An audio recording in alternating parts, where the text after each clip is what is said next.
Buongiorno a tutti e bentornati a Valgrande.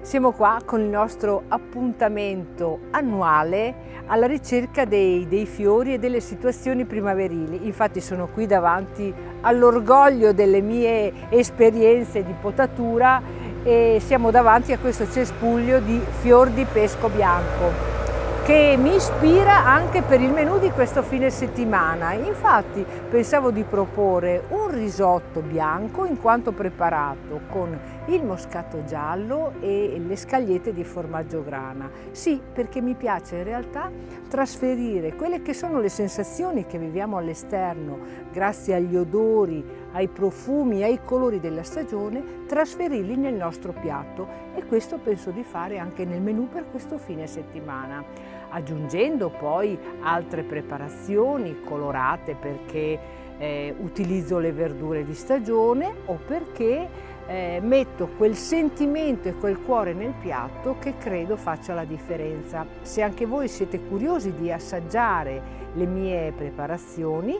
vi invito a venirci a trovare qui a Valgrande e a prenotare il vostro tavolo attraverso i contatti che trovate tra le pagine social dove noi siamo presenti o tra le pagine del nostro sito.